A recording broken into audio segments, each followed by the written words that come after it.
ইয়া আইয়ুহাল্লাযীনা আমানু ইসতাঈনু বিস-সাবরি ওয়াস-সালাহ।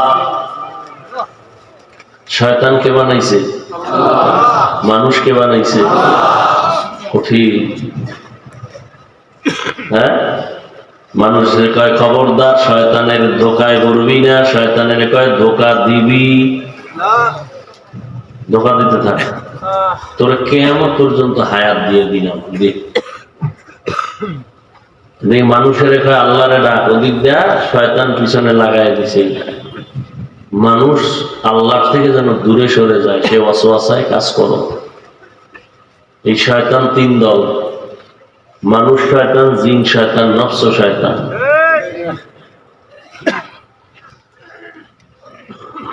এতগুলো শয়তান যদি আমি একা বান্দার পিছনে টানে জাহান্নামে নেওয়ার জন্য, আমি আগাবো কিভাবে? এক তো আমি জন্মগত দুর্বল। ওয়া খুলিকাল ইনসানু যায়ীফা। আল্লাহ বলেন আমি ইনসান সৃষ্টি করেছি বড় দুর্বল করে। মানুষ এতটাই যে দুর্বল, মানুষের মতো দুর্বল কোন প্রাণী আল্লাহ বানান নাই। পিপিলিকার কাছেও আমরা বড় দুর্বল, মশার কাছেও বড় দুর্বল। মানুষের হাতে বানানো 2 টাকা দামের একটা বেলেটের কাছেও আমরা দুর্বল।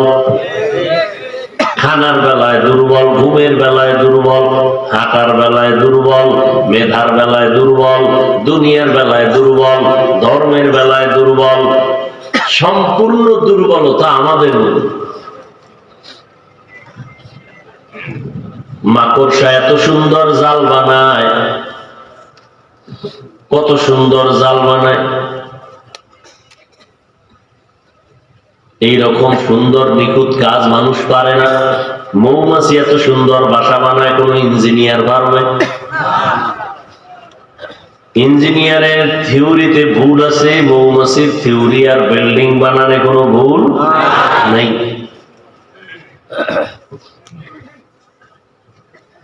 আমরা এতটাই দুর্বল।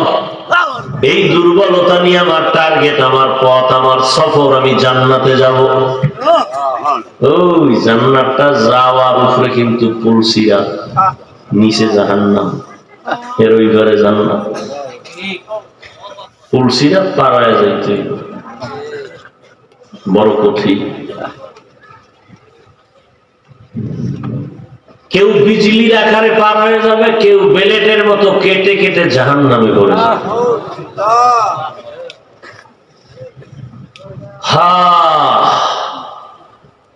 এতটা দুর্বল, ওদিকে পিছনে শয়তান ধোঁকা দিচ্ছে। আগাবো কিভাবে? আল্লাহ কয় সহযোগিতা নেও, নাইলে আগাইতে। ইয়া আইয়ুহাল্লাযীনা আমানু ইসতাঈনু বিস-সাবরি ওয়াস-সালাহ। এই মুমিন, বেঈমানেরা ডাকেন নাই, শুধু মুমিনকে বলেছেন সাহায্য প্রার্থনা করো সবর ও সালাতের মাধ্যমে। নিশ্চয়ই রব্বুল আলামিন সাবিরিনদের সাথে অল টাইম থাকেন। 2-4 মিনিটে বুঝাইতে চাইলাম আমরা সবাই কি এই দুর্বলতা নিয়ে একা একা চলা যাবে? বাচ্চা বড় দুর্বল, আম্মাজান ধরলে দাঁড়ায়, না ধরলে কইরা যায়, ঠিক নেই। ভালো মন্দ যাচাই করতে পারে না।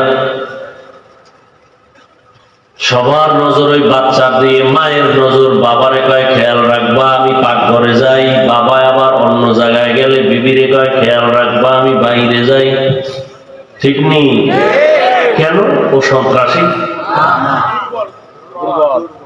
ওর প্রতি সবার বড় মায়া। কেন? ও বড় দুর্বল। সবাই ওর প্রতি মায়ার নজরে তাকায়, পড়ে যেন না যায়, অ্যাক্সিডেন্ট যেন না হয়, ক্ষতিগ্রস্ত না হয়। মানুষ বড় দুর্বল। আল্লাহ ফেরেশতাকে এত মায়া করেন না, দুর্বল মানুষের এত মায়া করেন। জিনের এত মায়া করেন নাই, মানুষের আল্লাহ এত বেশি মায়া করেন।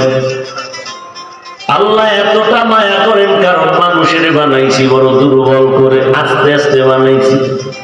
জমিন থেকে 500 বছরের দূরত্বে প্রথম আসমান, এই আসমানটা মোটা 500 বছরের দূরত্ব, এর উপরে আবার খালি জায়গা মহাশূন্য 500 বছরের দূরত্ব, এর উপরে দ্বিতীয় আসমান। এইভাবে আছে 7টা মহাশূন্য আছে, 7টা আসমান আছে, আবার সমপরিমাণ 7টা জমিন আল্লাহ বানাইছেন।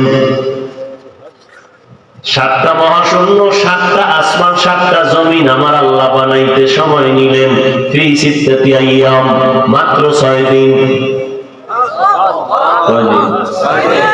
এত বিশাল আসমান মহাশূন্য আল্লাহ সুন্দর করে সাজায় রাখলেন, নিচের থেকে কোনো খুঁটিও নাই, উপর দিয়া কোনো রশির টানাও নাই। মানে ছোট্ট একটা প্যান্ডেলে কতটি ভাঙ দিছে, লাগে না হ্যাঁ ভর দিয়ে দিছে, ঠিক নেই?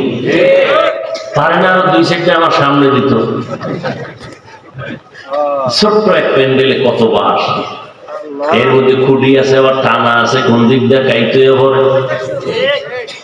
কিন্তু আল্লাহ এত বিশাল আসমান 7টা টানায় রাখছে, কোনো খুঁটি নাই, উপর থেকে কোনো রশির টানাও নাই। আদের কুদরতদারি বরকামাল, আনতা রব্বি আনতা হাসবি যুল জালাল, তুহি কাদের জলিলুল্লাহ জাহাদা, বহর হালে তুহি মেরা নিগাহদা। মানুষ তোমার আমি আল্লাহ কেমনে বানাইছি জানো? এত বিশাল আসমান, 7টা মহাশূন্য, 7টা জমিন,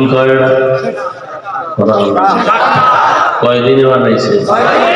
আর তোমার আমার মতো বান্দা বান্দি মাত্র 1 হাত হবে, 1 হাতের বেশি হবে না। মায়ের গর্ভে নাপাক পানির থেকে বানাইছেন। 1 হাতের বান্দা বান্দি মায়ের গর্ভে আল্লাহ সুন্দর করে বানাইছেন। ওই পানিটারে 40 দিনের শোধনের মাধ্যমে রক্তের পিণ্ড করলেন, এর উপরে গোশত, এর উপরে হাড্ডি, এর উপরে গোশত। হাল আতা আলাল ইনসানি হিনুম মিনাদ দাহরি লাম ইয়াকুন শাইআম মাযকুরা, ইন্না খালাকনাল ইনসানা মিন নুতফাতিন আমশাজিন নাবতালি ফাজআলনাহু সামিআন বাসীরা।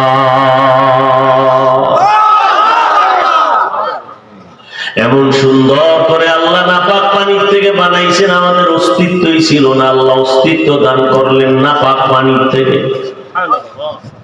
আল্লাহ তাআলা এই পানির মধ্যে আবার মাটির মিশ্রণ লাগাইয়া এরপরে কয়তরে মাটি দিয়ে বানাইছে।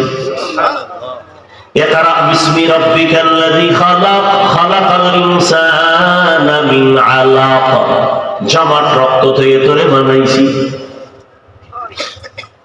وَلَقَدْ خَلَقْنَا الْإِنسَانَ مِنْ سُلَالَةٍ مِنْ طِينٍ ثُمَّ جَعَلْنَاهُ نُطْفَةً فِي قَرَارٍ مَكِينٍ ثُمَّ خَلَقْنَا النُّطْفَةَ عَلَقَةً فَخَلَقْنَا الْعَلَقَةَ مُضْغَةً فَخَلَقْنَا الْمُضْغَةَ عِظَامًا فَكَسَوْنَا الْعِظَامَ لَحْمًا ثُمَّ أنشأناه خلقا آخر فتبارك الله أحسن الخالقين।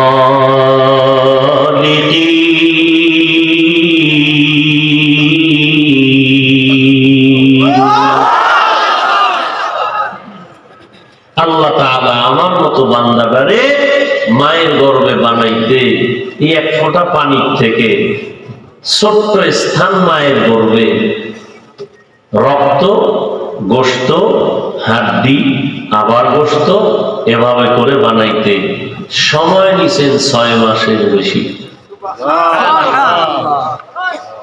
বিশাল আসমান জমিন বানাইতে সময় নিলেন কয়দিন? তোমার মতো 1.5 ব্যাটারিরে বানাইতে সময় নিছে কয়দিন? এবার বুঝো তোমারে কি ভালোবাসাটা দিয়ে বানাইছে।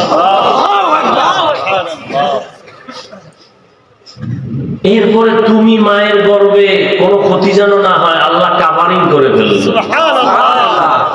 বিন্দু অক্সিজেন ঢোকার কোনো কায়দাই নেই, অথচ অক্সিজেন না থাকলে আমি মরে যাব। আর মায়ের গর্ভে কোনো অক্সিজেন ঢোকার কোনো কায়দা নেই, প্যাকেট করে ফেললেন, একের উপর একটা দিয়ে দিলেন।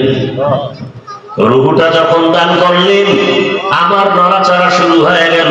আম্মা জান এবার মাঝে মাঝে ব্যথা পায়, কষ্ট পায়, খানার প্লেট নিয়ে বইয়াও খাইতে পারে না।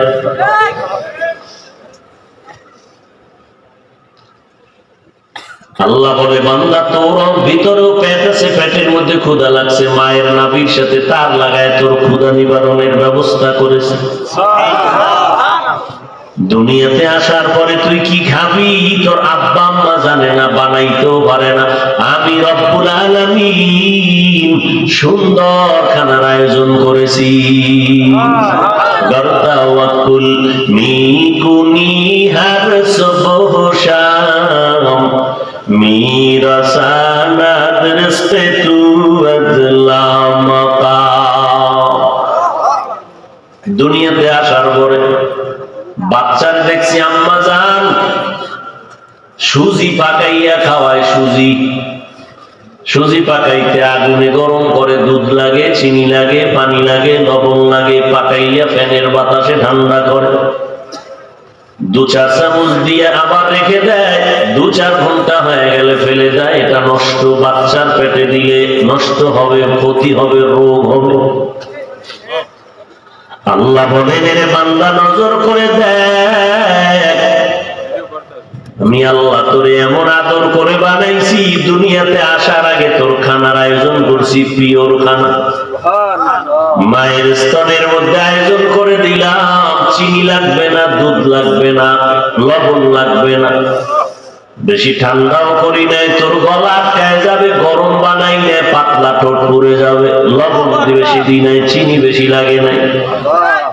2-4 চামচ না, 2 ঘন্টা পরে নষ্ট হবে না। মায়ের স্তনের তুই দুধ পান কর, 1 দিন আর 2 দিন না, 1 মাস আর 2 মাস না, 2 বছর পর্যন্ত মায়ের দুধ পান করবি, একটা সেকেন্ডের জন্য কখনো নষ্ট হবে না।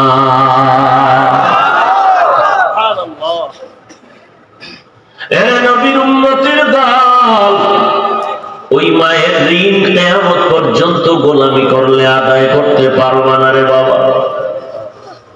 ওই মা নিজে না খাইয়া তোমাকে আমাকে খানা খাওয়াইছেন, কত কষ্ট করেছে।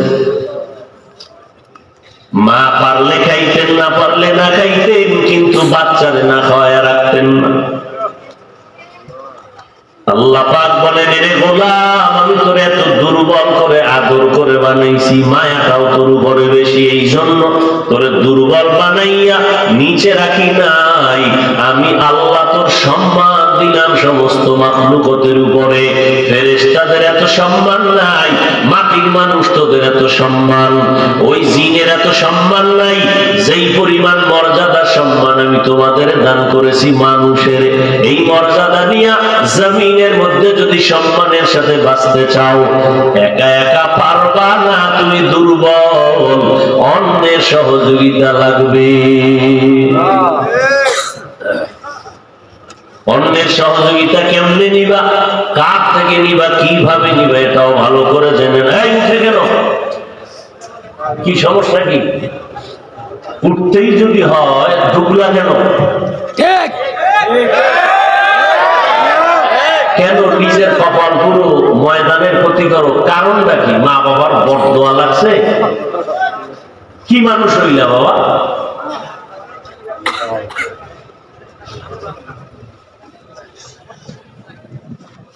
কি মানুষ হইলাম যে আমার থেকে মানুষ উপকৃত হতে পারে না, বরং আমার দ্বারা মানুষ ক্ষতিগ্রস্ত হয়?